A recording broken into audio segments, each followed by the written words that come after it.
Hey there everyone, Dr. Beth Westie here, and I wanted to quick pop on and talk about metabolism, what that is, and how to really look at your metabolism in a different way, and where to spend your efforts when it comes to your metabolism.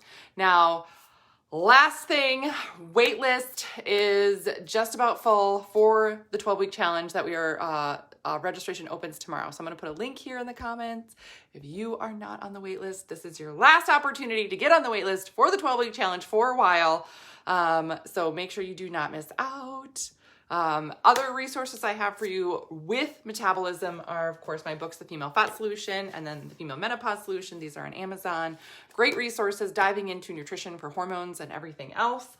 I also have my podcast, The Female Health Solution. You can subscribe to stay updated on all the episodes I have. And then my YouTube channel, which is called Dr. Beth Westie. All my videos are archived there. I have so much information there. But if you're ever looking for a topic, if you're ever looking for information, do not hesitate to reach out or comment or let me know if you're looking for something else. So,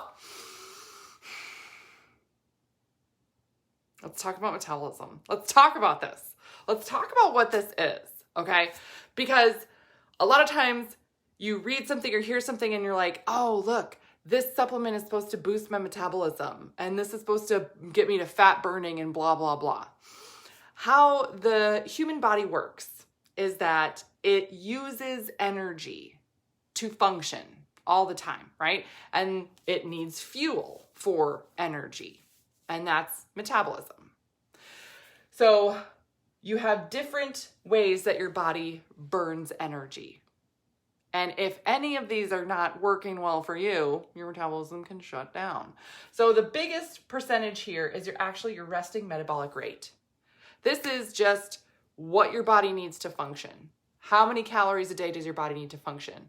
It's at least 1,000. Like if you're not going to do anything, if you're going to lay around, if you're sick, or if you're for like everything to happen in your body, chemical reactions, waste production, detoxification, everything, absorption, it takes energy. A lot of energy. So sometimes you might be thinking, well, how do I increase this? The more muscle mass you have, the more energy your body is going to need at rest. That is why it's so important for women to build and maintain lean muscle tissue. Here. Now, if you'll notice, I put hormones at the bottom and I pointed it to every single one. Why is this an important factor? Why do I keep talking about this? Because this impacts your metabolism on all these different levels. If your hormones are off, if you have high cortisol levels and you can't build and maintain lean muscle, I did a Dutch test today. This is the test that's a part of the 12-week challenge. So again, go on in the comments and get on that wait list. I did a Dutch test today with a gal, and what was amazing was what she talked about for her issue. And she was like, yeah, this and this, and I have these issues and I really can't lose weight, blah, blah, blah. And I looked at her results and I said, listen, because she's like, yeah, maybe it's my stress or whatever. I was like, nope. It's not that. I was like, your body has no testosterone.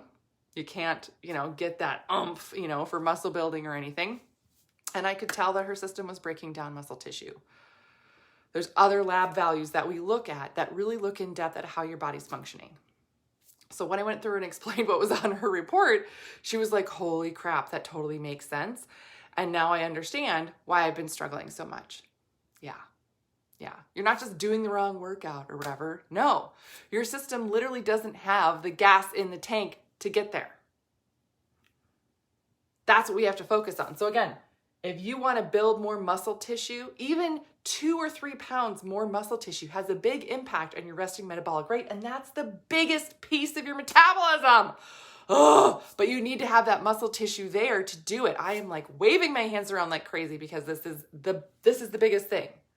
And if your body is exhausted, if it's taxed, if it breaks down muscle tissue, you can't build it. So I don't care what perfect diet you're eating. You can't out-kale this. You can't outrun it. You can't out-supplement it. This is just the basics. This is the foundation. And so this is what we look at and focus on. So if you are frustrated, if you have been stuck, stop spinning your wheels. Start with the basics of foundation for metabolism, resting metabolic rate. It is the majority of your metabolism. And it's an easy thing. It's just more muscle. That's a big part of it right there. And hormones impact that in a huge way. The next piece of your metabolism is exercise. Now you might be thinking, that's a big gap. That's a big range. It depends on what type of exercise you're doing, what phase of your hormonal cycle you're in. Right. It also depends on, sort of how in shape you are, your overall fitness level here. If there's somebody who's like super in shape, super fit, their metabolism, they can get to a fat burning point. You're in a progesterone phase, right? You can get to a fat burning point during that exercise pretty quick.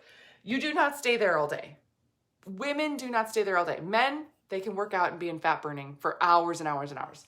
Women do not get that all day. We get a very short window of it when we're exercising and a little bit after. So keep that in mind. Again, we go through this in detail on how to maximize this in the 12-week challenge. Food consumption, 10%. This is not what you're eating for food. And again, we teach you in the 12-week challenge how to use food to increase your metabolism. That's always fun. But just breaking down and metabolizing food, eating food and processing it takes energy from your body. It takes energy to do that. That's why, you never want to eat a big meal and go run a marathon. That's not going to feel good because it takes energy to break down food. There you go. Yeah.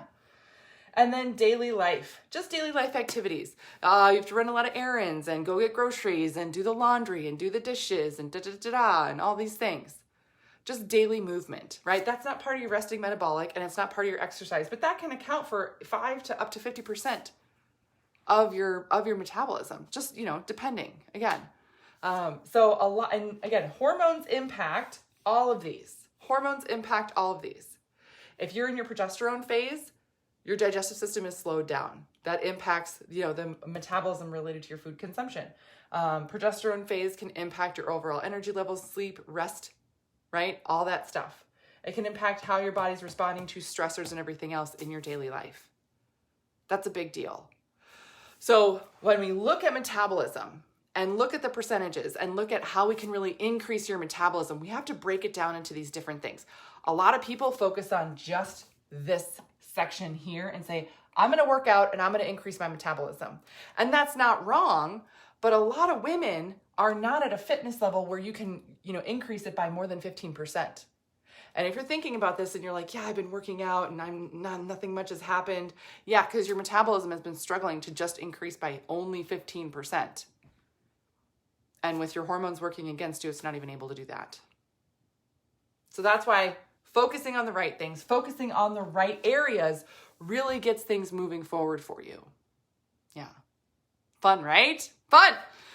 I love what I do. I love educating women on all these things, along with learning how to walk through this and getting that guidance walking through this. In the 12-week challenge, you are going to learn so much more about body physiology and how these things work in your system. So that's what I got for you guys today. Please let me know if there's any other questions or if there's anything else I can help you with. Otherwise, have a great night and I will see you later.